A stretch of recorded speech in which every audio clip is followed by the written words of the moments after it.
खबर नेपाल से। जिस नेपाल को न मुगल जीत सके, न अंग्रेज गुलाम बना पाए, जिस नेपाल की पहचान उसके गोरखा बहादुर सैनिकों से है, जिस धरती ने हर आक्रमणकारी को हार के साथ लौटाया, उस नेपाल का नेताओं के परिवारवाद और भ्रष्टाचार ने क्या हाल कर दिया कि आज सारी दुनिया उसका तमाशा देख रही है। लेकिन क्या यह केवल भ्रष्टाचार, वंशवाद की वजह से हो रहा है? चीन अब तक नेपाल पर चुप्पी साधे बैठा है, जबकि केपी ओली चीन के करीबी माने जाते हैं। उनके इस्तीफे पर चीन चुप है, नेपाल में होते विद्रोह पर भी चीन चुप है।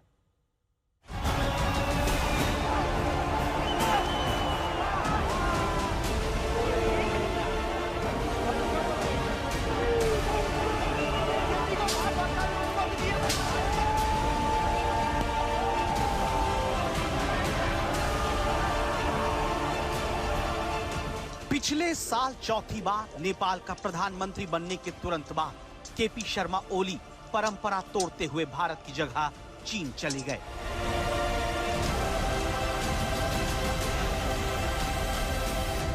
चीन परस्त ओली ने तब सपने में नहीं सोचा होगा कि 2 दिन से भी कम समय में जनता उन्हें गद्दी से चलता कर देगी, उनका घर जला देगी। ये नेपाल के प्रधानमंत्री का पद छोड़ चुके केपी शर्मा ओली का घर है, जो जनता के गुस्से का निशाना बना। नेपाल के भक्तपुर के बालकोट में नेपाल के 4 बार प्रधानमंत्री रहे केपी शर्मा ओली के घर को प्रदर्शनकारियों ने फूंक डाला।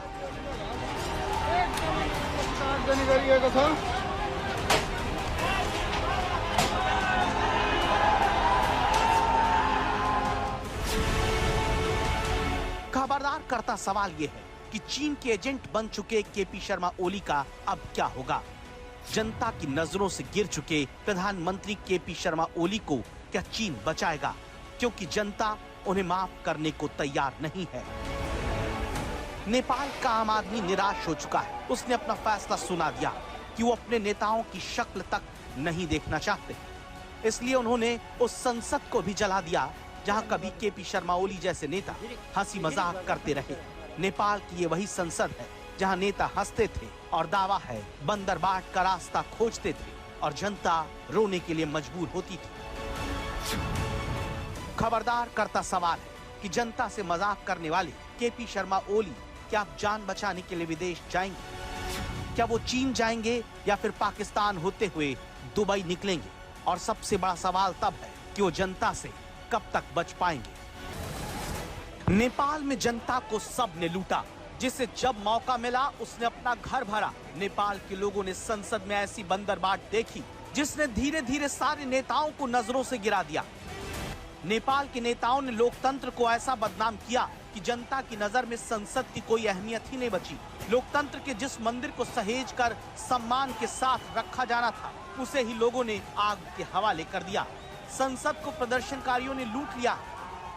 उन कुर्सियों को सिर पर उठा लिया जिन पर बैठकर नेता इसी जनता के लिए फैसले अपने तरीके से करते थे। नेपाल की संसद में प्रदर्शनकारी घुस गए, सामान उठाकर अपना विरोध जताया, दुनिया को बताया कि उनके नेताओं ने नेपाल का क्या हाल कर दिया।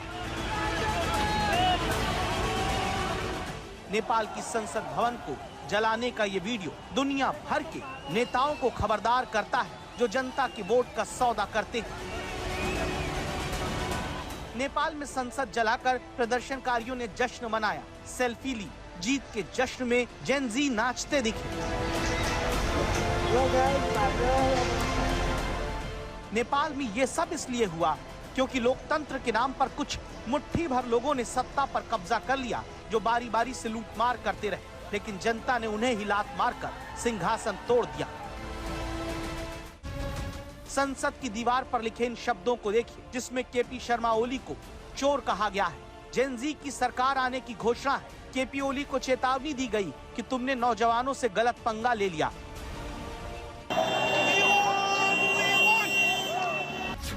केपी शर्मा ओली 4 बार नेपाल के प्रधानमंत्री बने।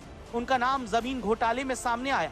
आरोप है कि उन्होंने चाय बागान को कमर्शियल भूखंड में बदल दिया। सुप्रीम कोर्ट की नहीं मानी, जिसके बाद उनके खिलाफ अवमानना का केस चल रहा है। नेपाल की जनता ये सब कुछ सुनती सहती रही। वहीं प्रधानमंत्री रहे केपी ओली झूठा दिखावा करते रहे। नेपाल की ये तस्वीरें बताती हैं कि केपी ओली ने सिर्फ हवाई बातें की, जनता को कुछ नहीं मिला। वही नेता माल बटोरते रहे, जनता उबलती रही। नतीजा नेपाल के नेताओं के लिए उम्मीद से भी बहुत भयानक निकला है। काठमांडू में संसद को जलाने से पहले प्रदर्शनकारियों की भीड़ दोपहर में प्रधानमंत्री के घर की तरफ बढ़ी। ये वक्त था मंगलवार दोपहर का 12:40 का।